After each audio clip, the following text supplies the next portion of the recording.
حدیث کی کتابوں میں آتا ہے پیغمبر علیہ الصلوۃ والسلام نے ایک دفعہ انبیاء سابقین میں سے 4 نبیوں کا سیدنا ایوب، زکریا، حزقیل اور یوشع کا تذکرہ فرمایا وہ انبیاء کرام ہیں جنہوں نے 80 سال عبادتیں کی ہیں۔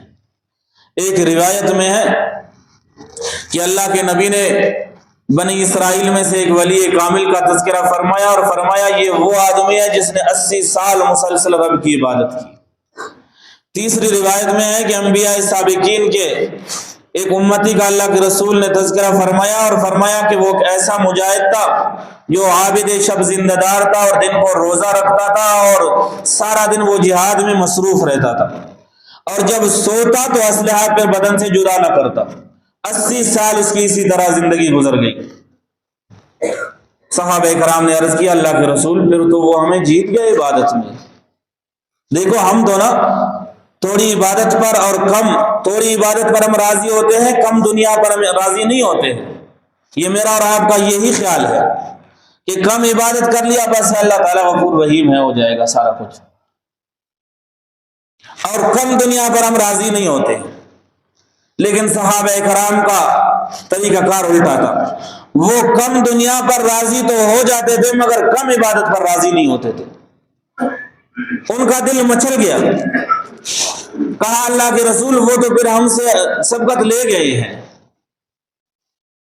اللہ تبارک و تعالی نے اپنے حبیب کے صحابہ کرام کے مچلتی ہوئی کیفیت کو دیکھ کر سورۃ القدر نازل فرما دی۔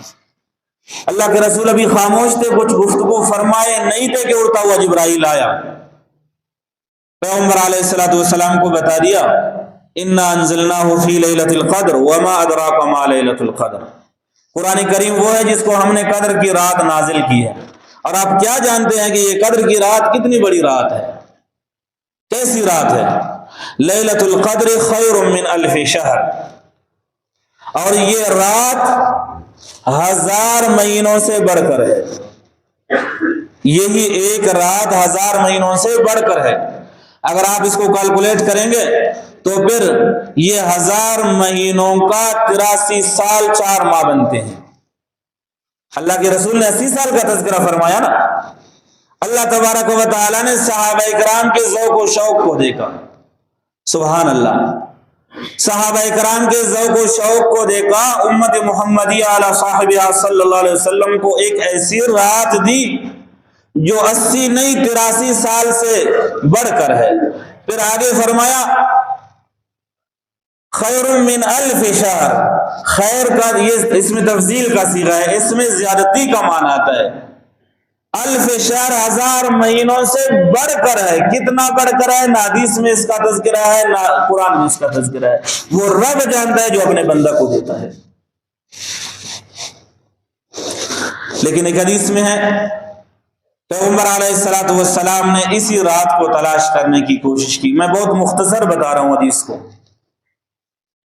پہلے عشرہ میں تلاش کی نہیں ملا، دوسرے عشرہ میں تلاش کی نہیں ملا، تیسرے عشرہ میں تلاش کی، جبرائیل اڑتا ہوا آیا اور بتا دیا اللہ کے رسول اس کے طاق راتوں میں تلاش کرو۔ ایک روایت میں آتے ہیں پیغمبر علیہ الصلوۃ والسلام کو بتلا دی گئی کہ یہ فلان رات ہے۔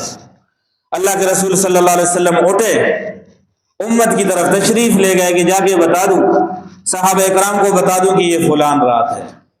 لیکن آتے ہوئے دیکھا کہ 2 آدمی آپس میں لڑ رہے ہیں، اسی میں اللہ کے رسول مصروف ہو گئے تو ذہول ہو گیا، وہ بلا دیا۔ اب ہمیں طاق راتوں میں تلاش کرنا چاہیے۔ جس کو یہ رات مل گئی ہے اور انشاءاللہ العزیز سب کو ملتا ہے، آثار کا دیکھنا لازمی نہیں ہے۔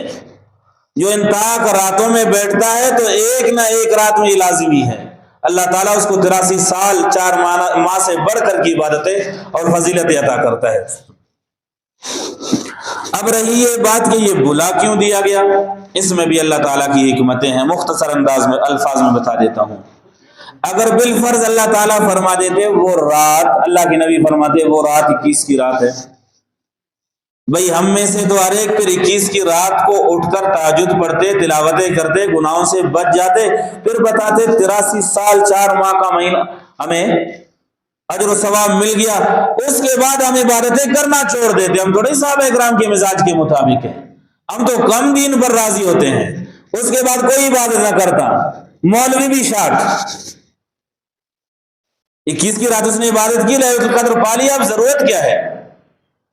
اس وجہ سے نظام عبادت درہم برہم ہو جاتا. اللہ تعالیٰ نے اس وجہ سے متعین نہیں فرمایا اپنے رسول کے ذریعے سے.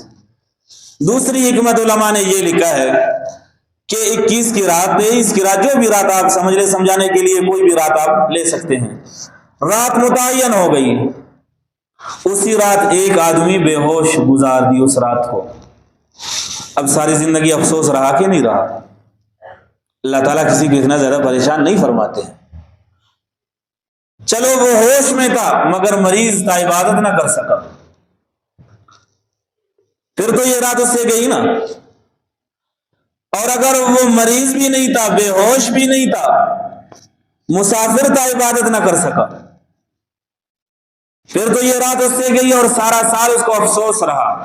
اب تو اللہ تعالیٰ نے دل میں اطمینان ڈالا ہے، بابا 21 کو تو میں بیٹھ گئے، چلو اگر 23 کو نہ بیٹھ سکا، اب انشاءاللہ العزیز 25 کو بیٹھ جاؤں گا، اگر 25 کو نہ ہو سکا تو 27 ابھی تک باقی ہے، اس میں اپنے رب کو میں راضی کروں گا. دل میں ایک اطمینان ہے اور تلاش اور جستجو ہے، جس کی وجہ سے آدمی نا امید نہیں ہوتا ہے. 2 منٹ زیادہ لیا، بہت معذرت چاہتا ہوں. اللہ تبارک و تعالی سمجھنے اور عمل کرنے کی توفیق نصیب فرما دے. وآخر دعوانا الحمدللہ رب العالمین.